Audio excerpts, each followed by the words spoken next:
پہاڑوں کے دامن میں چھپی وہ قوم جسے وقت نے ہمیشہ خاموش رہنے پر مجبور کیا۔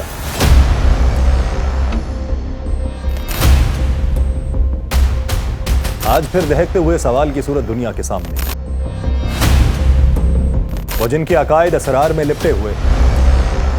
جن کی وفاداریاں کبھی سلطنت عثمانیہ کی چھاؤں میں اور کبھی عرب قوم پرستی کے خوابوں میں دفن ہو گئیں، وہ دروز تاریخ کے ان گمنام محافظوں کی مانند ہیں جنہیں کبھی سلطنتوں کے عروج و زوال کو اپنی آنکھوں سے دیکھنا پڑا، مگر خود نہ اقتدار کے شریک ہوئے نہ فتح کے جشن کا حصہ بنے۔ آج جب شام کا سورج بکھرتے ہوئے خون کی سرخی لیے افق پر ڈوبا ہے، دروز ایک بار پھر تاریخ کے تیروں کے سامنے کھڑے ہیں، نہ دشمنوں میں مکمل، نہ دوستوں میں محفوظ، نہ دمشق کی نئی کرسیوں پر اعتماد ہے، نہ پرانی وفاداریوں کا کوئی حاصل۔ اور جب زمین سے آسمان تک صرف سوال ہی سوال ہو، تب خاموش قوموں کو چیخ سے سب سے گونجدار صدا نکالنا پڑتی ہے، اور یہی وہ لمحہ ہے جب دروز کی خاموشی چیخ میں بدل گئی اور دنیا چونک کر ان پہاڑیوں کی طرف دیکھ رہی ہے جہاں تاریخ اپنے سب سے پیچیدہ باب کو نئے سرے سے لکھنے جا رہی ہے۔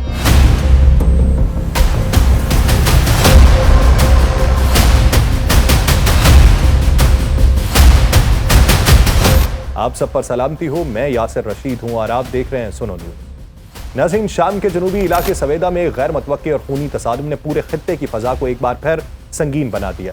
جہاں دروز ملیشیاؤں، بدو قبائل اور شامی حکومت کی افواج کے درمیان جھڑپوں نے کئی دہائیوں کے دبے ہوئے تناؤ کو اچانک بھڑکایا۔ پیر کے روز اسرائیلی فوج نے اعلان کیا کہ اس نے جنوبی شام میں شامی فوج کے ٹینکس کو نشانہ بنایا، جس سے یہ تاثر مزید گہرا ہوا کہ یہ تنازع محض داخلی نہیں بلکہ بیرونی مداخلت کا شکار بھی ہے۔ سویدا، جو کہ دروز اقلیت کا مضبوط گڑھ سمجھا جاتا ہے، یہ کئی برسوں سے نسبتاً پرامن تھا، لیکن اب اس کے دامن پر بھی جنگ کا داغ ثبت ہو چکا ہے۔ شامی وزارت داخلہ کے مطابق ان جھڑپوں میں 30 سے زائد افراد مارے گئے، 100 کے قریب زخمی ہوئے، جبکہ برطانیہ میں قائم انسانی حقوق کی تنظیم سیرین آبزرویٹری فار ہیومن رائٹس کا یہ دعویٰ ہے کہ مرنے والوں کی تعداد کم از کم 50 ہے، جن میں 2 بچے اور 6 سیکیورٹی اہلکار بھی شامل ہیں۔ مقامی قبائل اور ملیشیاؤں کے درمیان دشمنی کی بنیاد کئی پرانے قبائلی تنازعات، وسائل کی تقسیم اور حکومت کے خلاف پھیلے ہوئے غم و غصے کے اوپر ہے، لیکن اسرائیل کی بمباری نے اس لڑائی کو ایک نئی جہت عطا کی، ایک ایسی جہت جس میں نہ صرف شام کی خود مختاری چیلنج ہو رہی ہے بلکہ پورے خطے میں نئی سفارتی اور عسکری صف بندیاں ابھرنے کا خدشہ پیدا ہو چکا ہے۔ اسرائیل کی جانب سے شام میں دروز اقلیت کے تحفظ کے نام پر مداخلت کی دھمکی کوئی نئی بات نہیں، مگر موجودہ حالات میں یہ دھمکی ایک عملی شکل اختیار کرتی نظر آ رہی ہے۔ دنیا بھر میں دروز برادری کی تعداد تقریباً 10 لاکھ کے قریب، جن میں سے نصف سے زائد شام کے اندر آباد ہے، خاص طور پہ صوبہ سویدا اور اس کے گرد و نواح میں۔ دروز جو ایک منفرد مذہبی اقلیت ہے، ہمیشہ سے مشرق وسطیٰ کی سیاست میں ایک حساس مقام رکھتے آئے ہیں، نہ مکمل حکومتی وفادار، نہ مکمل بغاوت پر آمادہ، بلکہ ہر طاقت کی نظروں میں ایک قابل استعمال مہرہ۔ لبنان، شام اور اسرائیل کے درمیان تقسیم دروز برادری نے کئی بار انہیں ایک ایسی کشمکش میں ڈالا ہے جہاں انہیں اپنی مذہبی شناخت، سیاسی وفاداری اور نسلی بقا کے درمیان تلخ فیصلے کرنا پڑے۔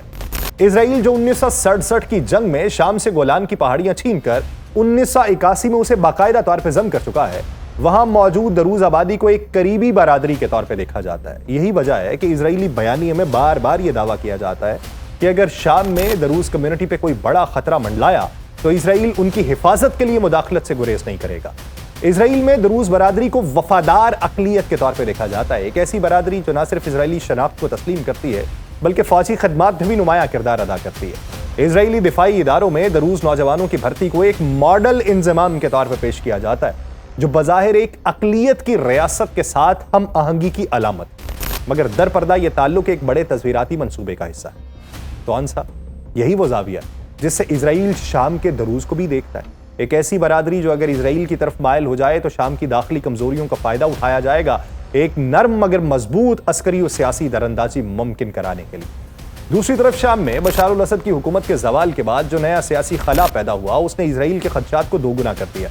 تل ابیب کو اب یہ اندیشہ ہے کہ اگر شام میں اسلام پسند یا ایران نواز قوتیں مستحکم ہو گئیں تو گولان کی پہاڑیوں کی سرحد غیر محفوظ ہو جائے گی، اور یہی وجہ ہے کہ اسرائیل نے محض نظریاتی یا سیکیورٹی بنیادوں پر نہیں بلکہ زمینی طور پر بھی پیش قدمی کی۔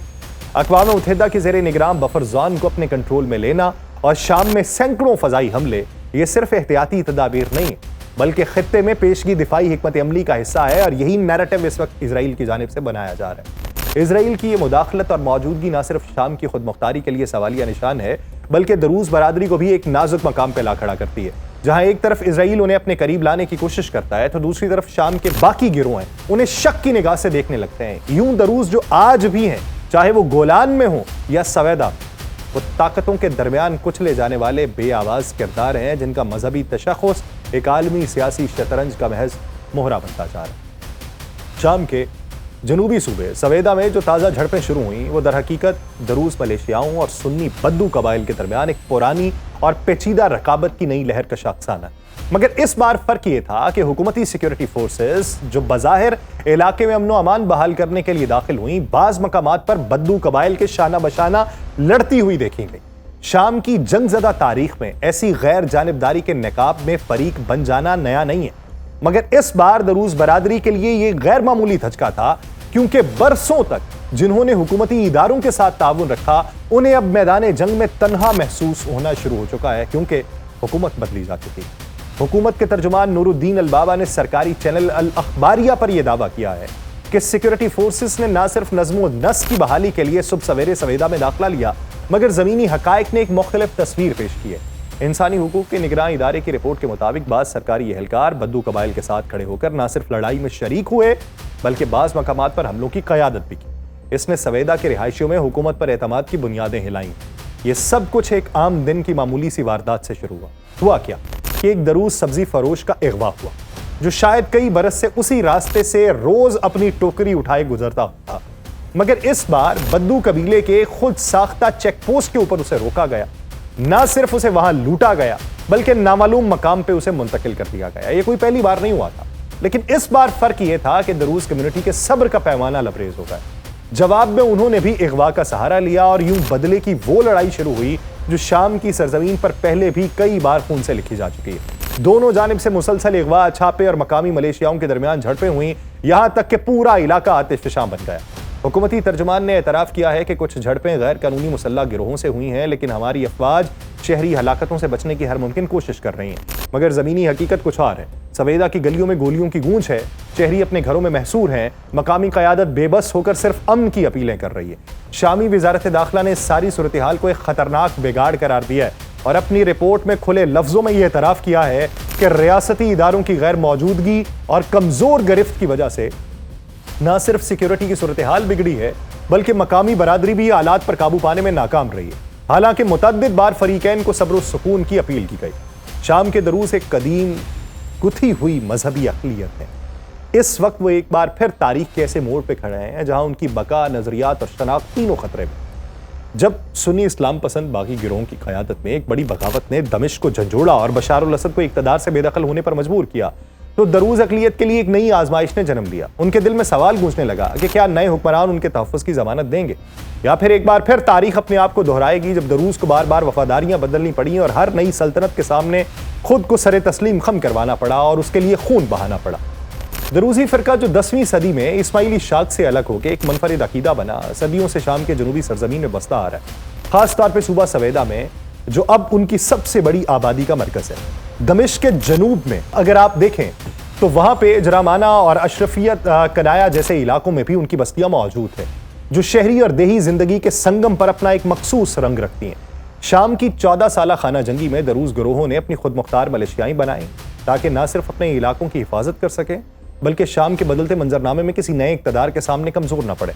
लेकिन जब बशार अल असद की हुकूमत खत्म हुई और नई हुकूमत ने दारुल हुकूमत पर कब्जा किया तो दरूज कम्युनिटी जो है वो दो वाज़ेह हिस्सों में तकसीम हुई। एक वो जो नए निज़ाम का हिस्सा बनने पर आमादा थे और एक वो जो हुकूमत से शदीद बदगुमानी रखते हैं। इस इख्तलाफ ने न सिर्फ दरूज मलेशियाओं के दरमियान अंदरूनी झड़पों को जन्म दिया बल्कि रवां साल सवेदा में सिक्योरिटी फोर्सेस और दरूज मलेशियाओं के दरमियान शदीद तसादुम भी हुआ। एक तरफ दरूज को खदशा ये था कि नए हुक्मरान उनकी मजहबी और सकाफती शनाख्त को मिटाने की कोशिश करेंगे,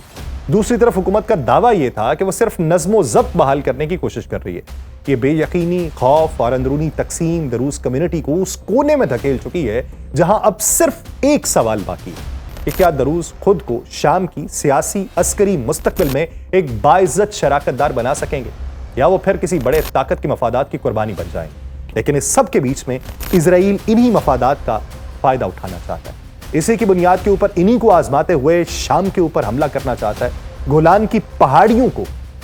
اپنی طرف سے طول دیتے ہوئے وہاں پہ ایک نئے بفر زون کے قیام کی امید لگائے بیٹھا ہے تاکہ گریٹر اسرائیل کے اس پلان کو کامیاب بنایا جا سکے۔ لیکن دیکھیے کہ فرقہ واریت جیتتی ہے، انسانیت جیتتی ہے، امن کا فروغ ہوتا ہے یا بربادی سب کا مقدر بن جاتی ہے۔ مجھے دیجیے اجازت، اللہ کے بعد۔